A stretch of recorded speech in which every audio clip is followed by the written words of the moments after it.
This is the Dollemore Daily, and I'm Jesse Dollemore.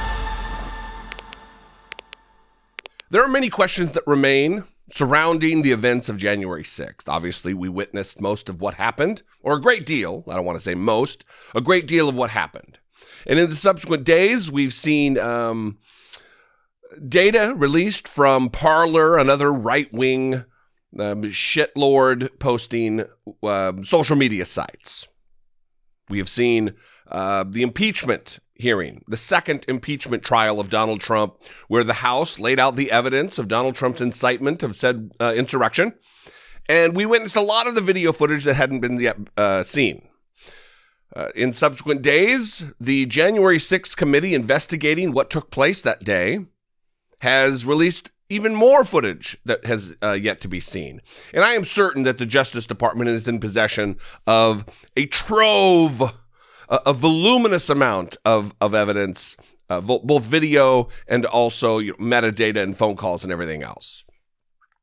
But some of the questions that need to be answered that aren't being answered quickly enough, especially where it relates to the Justice Department, surround the coordination effort. And I believe that there are members of Congress who are complicit, who were thick as thieves with these insurrectionists, either coordinating prior to the lead up or during.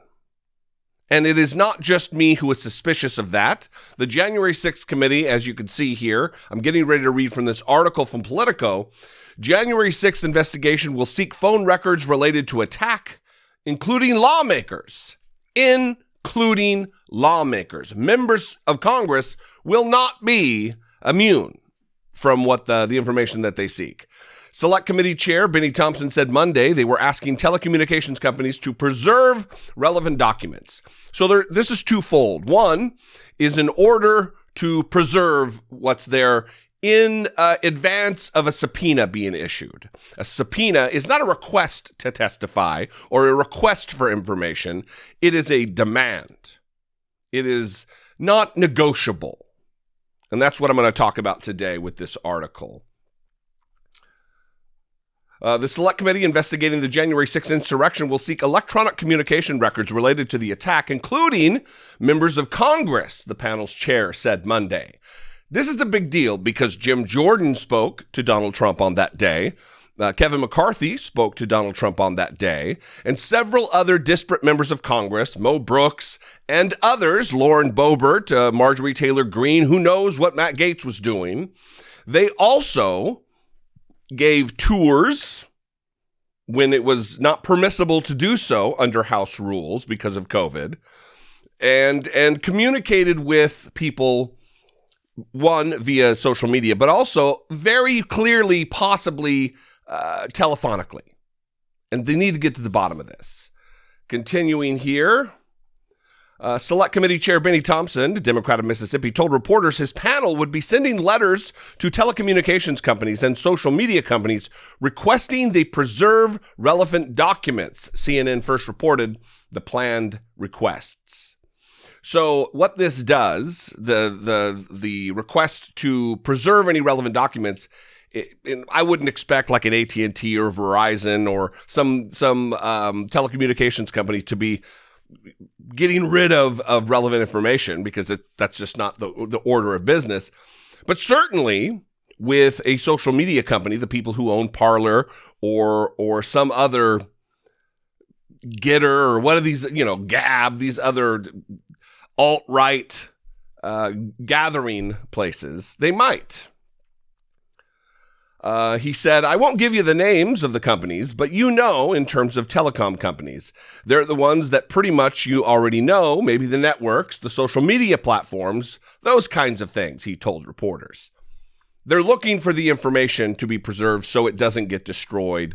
And maybe even through normal course of business, some of these companies, I don't know, I don't operate in this sphere, but maybe it's like a closed circuit TV in a gas station that every 7 days it starts recording over itself, and then whatever was on it prior is lost to time. They don't want that to be the case here. They want records to be preserved. We'll look at all records at some point. all records at some point. It won't be tomorrow, he said. The letters would seek voluntary compliance with their investigation before the committee would issue subpoenas, he said. So I think that it might be a mistake on the part of the committee, of the Democrats, to be going into this with good faith, expecting that all they have to do is just ask and not command and demand compliance via subpoena.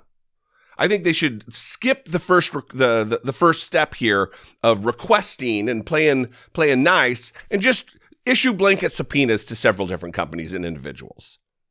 Just stop playing the games. Thompson confirmed that members of Congress could be included in the records request and that there were several hundred people the committee sought to contact as part of the wide-ranging probe.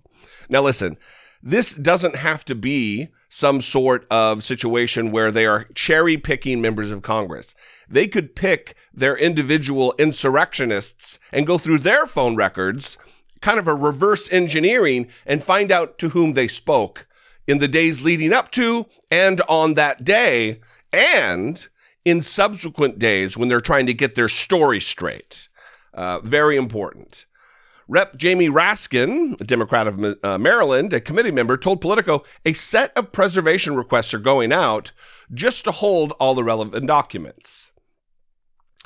The phone records could shed light on a series of phone calls between Republican members of Congress and former President Donald Trump on January 6th. Both Jim Jordan, Republican of Ohio, and House Minority Leader Kevin McCarthy spoke to Trump that day.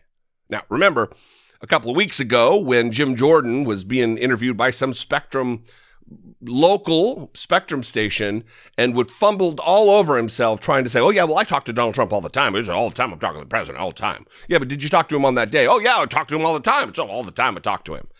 Just the worst effort at lying that I've ever seen from a member of Congress. And we've all seen a few. Some panel members have said Jordan and other Republican members of Congress are akin to, quote unquote, material witnesses to the insurrection. The House Oversight Committee had previously probed the involvement of social media companies like Parler, as I was talking about earlier, subsequently uncovering the company's warning to the FBI about threats of violence before the attack. And this is why this is all important, is that this isn't just some military cosplay goofs out there who want to play weekend warrior and act like they're a militia.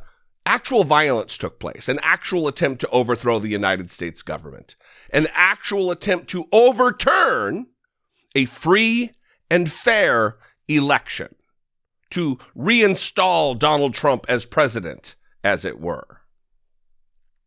And then we'll wrap it up here. The Select Committee has not yet scheduled another public hearing since its emotional testimony with officers who responded to the insurrection, though Thompson said the panel would make a decision on the focus of its next hearing before the week is up.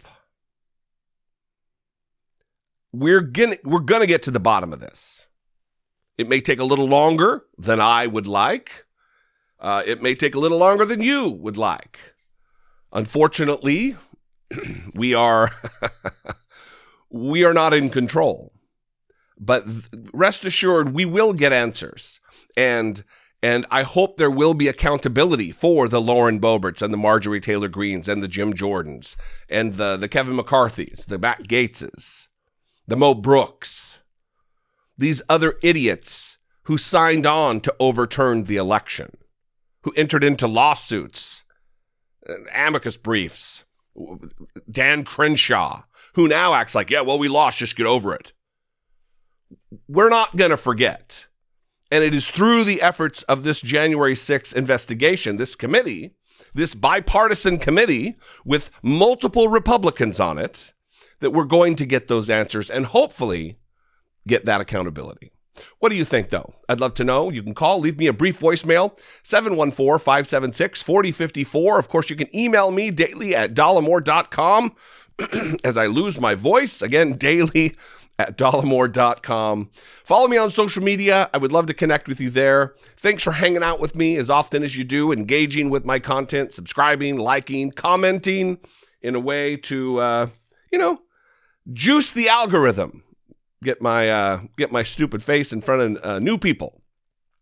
If you do enjoy my stupid face and ridiculous dumb voice, I would invite you to help produce my content right here on the platform for as little as $2 a month. You can click the join button, become a channel member. But you can also go over to patreon.com/IDoubtItPodcast and help produce my work there. Anyway, I love you guys. I appreciate you so much. I'll see you next time. Be genuine. Take care of one another.